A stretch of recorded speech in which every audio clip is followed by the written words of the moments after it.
आप देख रहे हैं आजाद टीवी न्यूज 24। जानते हैं इस समय की ताज़ा खबर। नमस्कार, आप देख रहे हैं आजाद टीवी न्यूज 24 और मैं हूं कोमल सिंगला आपके साथ। हरियाणा में सभी सरकारी अस्पतालों के डॉक्टर आज सुबह 8 बजे से अनिश्चितकालीन हड़ताल पर हैं। इस दौरान अस्पतालों में किसी भी मरीज की जांच नहीं हो रही। वहीं ओपीडी भी ठप है, केवल आपात सेवाएं बहाल हैं। इसमें इमरजेंसी, ट्रॉमा सेंटर और पोस्टमार्टम हाउस चल रहे हैं।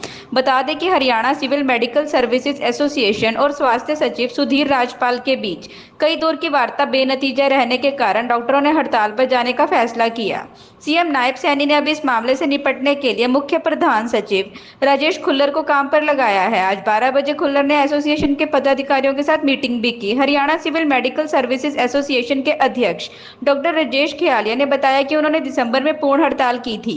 उस दौरान सरकार की तरफ से आश्वासन दिया गया था कि उनकी सभी मांगे जायज हैं और उन्हें जल्दी लागू किया जाएगा, लेकिन आज 7 महीने बाद भी उनका नोटिफिकेशन जारी नहीं हुआ। उन्होंने बताया कि 8 जुलाई को 2 घंटे के लिए ओपीडी सेवाएं बंद थी और तभी 25 जुलाई से अनिश्चितकालीन हड़ताल का नोटिस भी दिया था, लेकिन इसके बावजूद सरकार ने नोटिफिकेशन जारी नहीं किया, जिसके चलते डॉक्टरों को मजबूरन हड़ताल पर जाना पड़ रहा है।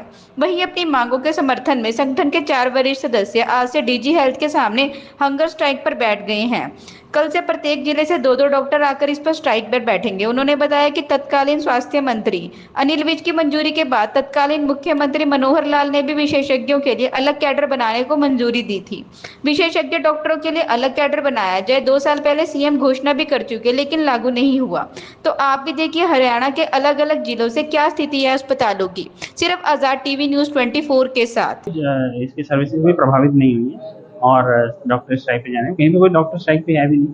कुछ डॉक्टर्स के यहाँ पे स्ट्राइक होने पे खबर मिली थी अम्बाला कैंट सिविल हॉस्पिटल में, तो मैं यहाँ पे आया था, पीएमओ साहब को मैंने मिली, हम दोनों भी मिलके भी आए हैं डॉक्टर से। हमारी ओपीडीज चल रही हैं और उनको ही मैंने कहा है कि आप इसको सीरियसली और सेंसिटिव तरीके से देखिए कि किसी प्रकार की कोई जो पेशेंट्स की डिमांड है वो कोई ऐसा ना हो कि कोई पेशेंट अनअटेंडेड रह जाए। इसके अलावा हमने कंसल्टेंट्स को, डीआरपी के स्टूडेंट्स को, डीएनबी के स्टूडेंट्स को, आरबीएस की टीम्स को हमने लगाया हुआ है और हमारी हॉस्पिटल हमारा चल रहा है। एक जगह ट्रेनिंग चल रही है तो उसमें हमने यही कहा कि जल्दी से उनको ट्रेनिंग से मेडिकल ऑफिसर्स को, अगर उसमें कुछ हैं 2-4 लोग, उनको फारिग करके वापस हमने इधर लिए। तो उसके अल्टरनेटिव अरेंजमेंट्स हैं, जैसे हमें सरकार की डिपार्टमेंट की तरफ से आदेश मिले थे कल एक बीसी के माध्यम से, हमने उसमें कंसल्टेंट्स, एनएचएम के डॉक्टर्स, आरबीएस के डॉक्टर्स, डीआरपी के स्टूडेंट्स, डीएनबी के स्टूडेंट्स, हमने सब उनको लेंगे और अपना काम करेंगे। और जरूरत पड़ती है तो मुराना मेडिकल कॉलेज जो कि अम्बाला में है, इंस्ट्रक्शन के हिसाब से उनसे भी सहायता मांगी है। क्या नाम है, कितने देर से? मेरा नाम अंग्रेजी, 1 घंटे से बैठी हुई है और मेरा कार्ड ले लिया हमने। फीवर है मुझे 3-4 दिन से, आज तो बारी आएगी ना भी आए और 4-5 दिन ऐसे करेंगे, आए ना भी आए। परेशान होना है, कितनी बार आ चुकी है यहाँ पे ऐसे करते। डॉक्टर स्ट्राइक पे है? हाँ, एक डॉक्टर है जी, इसी रूम में भेज रहे हैं, 2 नंबर रूम में बार-बार भेज रहे हैं। अब मैं वापस 3 बार बैठी 1-1.5 घंटे से बैठी हुई, फीवर मुझे इतना हो रहा है, देख ही नहीं रहे, बताओ क्या करूँ। कल दिनांक 26 तारीख को हमारी एचसीएमएस एसोसिएशन की तरफ से डॉक्टर्स की स्ट्राइक की कॉल की गई थी और आज हमारे यहाँ सीएचसी भवन में एक भी डॉक्टर कोई भी नहीं आया। सभी ने अपनी मास सीएल अप्लाई की है। ना तो यहाँ पे ओपीडी चल पा रही है, ना इमरजेंसी सेवाएं चल पा रही है।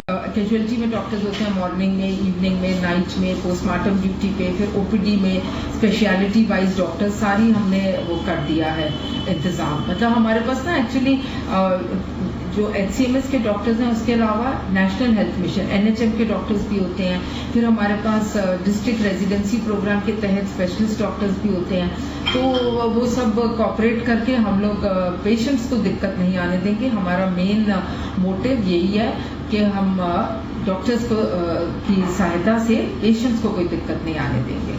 जो डॉक्टर्स की हड़ताल है उसमें 12 बजे एसीएस साहब के साथ एक मीटिंग रखी गई है और जो हमने अल्टरनेटिव अरेंजमेंट्स करे हुए हैं medical college, NC medical college के थ्रू, हमारे एनएचएम के डॉक्टर्स के थ्रू और हमारे कंसल्टेंट्स के थ्रू। कितने डॉक्टर इस समय ड्यूटी पर?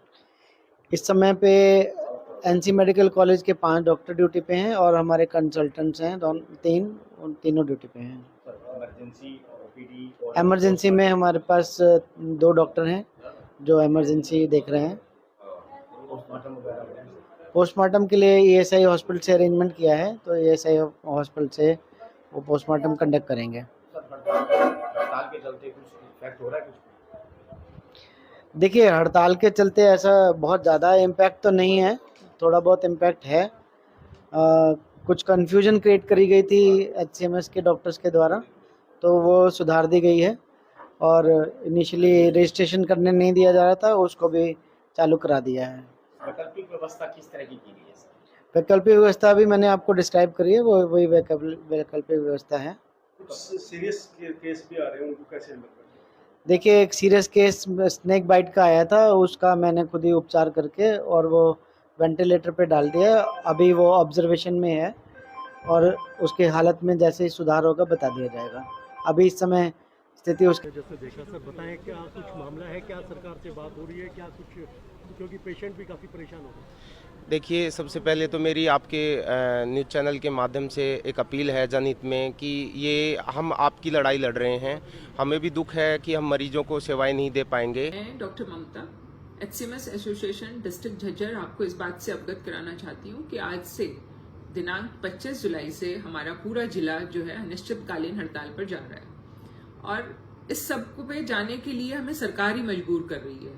और क्योंकि सरकार के पास हमारी जो कुछ डिमांड्स हैं जो कि पिछले 2-2.5 साल से पेंडिंग चल रही हैं, और 6 महीने पहले भी दिसंबर माह में हम लोगों ने स्ट्राइक की थी, तो सरकार ने ये कह के उठा दिया था कि आपकी सारी डिमांड जो है वो जायज हैं और इनको टाइम बाउंड तरीके से पूरा किया जाएगा। हमने सरकार पे विश्वास किया, लेकिन 6 महीने का इंतजार करने के बाद भी एक भी डिमांड पे कोई नोटिफिकेशन तक जारी नहीं हुआ। तो इस कारण से हमें मजबूर होकर स्ट्राइक पे जाना पड़ रहा है। और पिछले 1 महीने से भी हम लगातार सरकार को ये बता रहे हैं कि भाई हम कभी काले बिल्ले लगाकर, कभी जो है 2 घंटे की पेन डाउन स्ट्राइक कराकर, इन सिंबॉलिक तरीकों से सरकार को अवगत करा रहे हैं कि हमारी वो जो डिमांड्स आपने जो 6 महीने पहले प्रॉमिस किया था उनको पूरा किया जाए। लेकिन सरकार के कान पे जूं तक नहीं रेंग रही है। तो इसलिए मजबूरी में हमें स्ट्राइक पे जाना पड़ रहा है। और मरीजों की इस बदहवाली के लिए या उनकी परेशानी के लिए सरकार ही जिम्मेदार है, क्योंकि सरकार जो है हमारे हेल्थ को लेके बिल्कुल भी सीरियस नहीं है। हमारी डिमांड्स वही 4 डिमांड्स हैं। नंबर 1 हमारी डिमांड है कि 4/9/13/20 पे जो हमें एसीपी मिलनी चाहिए, एक डायनामिक एसीपी 20 साल की सर्विस कंप्लीट होने पे डॉक्टर्स को मिलनी चाहिए। दूसरी डिमांड जो है हमारी डायरेक्टर एसएमओ की भर्ती पर रोक लगाने की है। और हमारे यहाँ पे अभी भी 150 पद जो है डायरेक्ट एसएमओ के लिए जो भर्ती किए जाने थे वो खाली पड़े हुए हैं। तो हमारी एसोसिएशन ये चाहती है कि उनको प्रमोशन के थ्रू नॉर्मल कैडर से फिल किया जाए, क्योंकि जो डायरेक्ट एसएमओ की भर्ती से क्या होता है कि हमारे पूरे के पूरे कैडर में एक स्टेगनेंसी आई हुई है, जो प्रमोशन एक 16 साल 17 साल की नौकरी पे मिलती थी वो 23-24 साल की नौकरी पे भी नहीं मिल पा रही है। और डॉक्टर्स जो हैं एक एसएमओ की प्रमोशन लेके ही रिटायर हो जाते हैं। तीसरी जो हमारी डिमांड है वो पीजी बॉन्ड पॉलिसी की है कि जो बच्चे जो डॉक्टर्स जो हैं इन सर्विस होते हुए और पीजी करने के लिए जाते हैं, उनसे सरकार जो है 1-1 करोड़ के 2 बॉन्ड फिल कराती है। तो मिडिल क्लास के बच्चे के लिए, एक सरकारी डॉक्टर के लिए ये बहुत ही मुश्किल और एक चैलेंजिंग काम होता है। तो हमारी एसोसिएशन ने डिमांड की है कि इस बॉन्ड राशि को घटाकर 50-50 लाख कर दिया जाए। चौथी डिमांड जो है हमारी वो स्पेशलिस्ट कैडर की है। स्पेशलिस्ट कैडर आएगा तो मरीजों का भला होगा। हमारे यहाँ पे कई जिले ऐसे हैं, इवन झज्जर जिला ऐसा है जहाँ पे एक भी फिजिशियन अवेलेबल नहीं है। तो स्पेशलिस्ट कैडर को ना लाने के पर जो है सरकार जो है मरीजों की ही लाइफ से खिलवाड़ करी है। और इन्हीं सभी चीजों को लेके हम पिछले 2-2.5 साल से सरकार को कह रहे हैं, और सरकार मानती भी है कि हमारी ये सारी जो जितनी भी डिमांड्स हैं वो जायज हैं, लेकिन इस पे कोई कार्रवाई नहीं करती है। तो इस स्ट्राइक से हम सिर्फ सरकार को ये बताना चाहते हैं कि आपने जो हमें प्रॉमिस किया था कि वो आप पूरा करिए। हम बिल्कुल नहीं चाहते कि मरीज परेशान हो, हम भी जल्द से जल्द जो है काम पे आना चाहते हैं, लेकिन इसके लिए जो है सरकार को हमारी सुननी पड़ेगी। धन्यवाद। ऐसी और अधिक खबरें देखने के लिए बने रहिए आपके अपने चैनल आजाद टीवी न्यूज़ 24 पर।